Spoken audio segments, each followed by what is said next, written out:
দায়িত্ব নিয়ে গোটা রাজ্যকে ঢেলে সাজানোর উদ্যোগ নিয়েছেন মমতা বন্দ্যোপাধ্যায়। রাজ্যের ক্ষমতায় এসে মিটিয়ে ফেলেছেন বহু আলোচিত পাহাড় সমস্যা। আজও নিরলস চেষ্টা চালিয়ে যাচ্ছেন জঙ্গলমহলের সমস্যা মেটানোর। এছাড়াও শিক্ষা, শিল্প, স্বাস্থ্য ব্যবস্থায় আমূল পরিবর্তন আনতে তার উদ্যোগ প্রশংসার দাবিদার। রাজ্যের এহেন এক কীর্তিময়ীর সাম্প্রতিক নানান কীর্তি নিয়ে এবার একটি মিউজিক ভিডিও তৈরি করেছেন ডুয়ার্সের ময়নাগুড়ি কলেজের ইংরেজি বিভাগের অধ্যাপক সমর্পণ দাস। নিজের কথা ও সুর দিয়ে নিজেই মুখ্যমন্ত্রীকে নিয়ে বেঁধে ফেলেছেন গানও।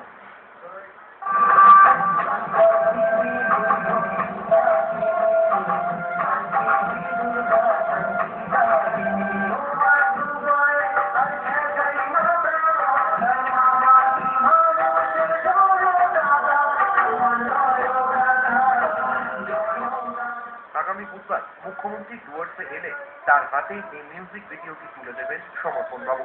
আর সেদিনই ভিডিওটির আনুষ্ঠানিক প্রকাশ হবে মুখ্যমন্ত্রীর হাত দিয়েই।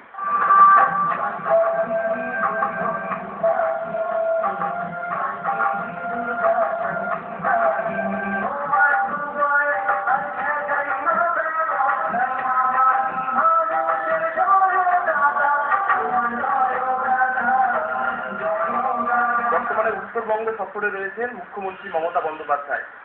তাকে নিয়ে গান লিখেছেন ডুয়ার্সের ময়নাগুড়ি কলেজের অধ্যাপক শ্রী সমর্পণ দাস। এবং সমর্পণ বাবু একাধারে যেরকম শিক্ষক, সেই সাথে প্রখ্যাত গায়কও বটে। আগামী বুধবার সেখানে মালবাজারের অনুষ্ঠানে মমতা বন্দ্যোপাধ্যায়ের হাতে মমতা বন্দ্যোপাধ্যায়কে নিয়ে লেখা সে গানের সিডি তুলে দেবেন সমর্পণ বাবু। আমরা এখন কথা বলে নেবো সেই সমর্পণ দাসের সাথে।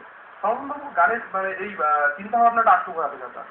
চিন্তা ভাবনা বলতে মমতা ব্যানার্জি আমাদের যেভাবে একটা উদাহরণ তুলে দিয়েছেন, দীর্ঘ বাম শাসনের অবসান তিনি একা ঘটিয়েছেন এবং তিনি আমাদের কাছে স্বয়ং মা দুর্গার মতো।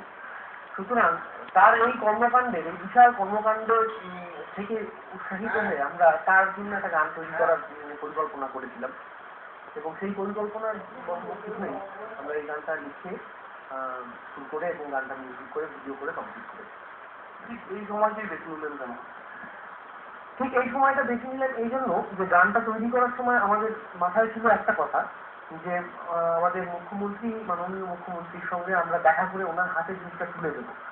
এবার তিনি যখন উত্তরবঙ্গ সফরে তিনি যখন আসছেন, ঠিক এই মুহূর্তটা আমাদের খুব একটা মানে ভালো মুহূর্ত মনে হলো যখন আমরা তার হাতে এটা তুলে দিতে পারবো। প্রথমত আমরা তো প্রচন্ড উচ্ছ্বসিত এবং প্রচন্ড রোমাঞ্চিত যে আমাদের পশ্চিমবাংলার মুখ্যমন্ত্রীর সঙ্গে আমাদের দেখা হবে এবং তার হাতে গানটা তুলে দেবো। এটা আমাদের একটা বিশাল সৌভাগ্যের ব্যাপার, এটা কল্পনাও করতে পারি না।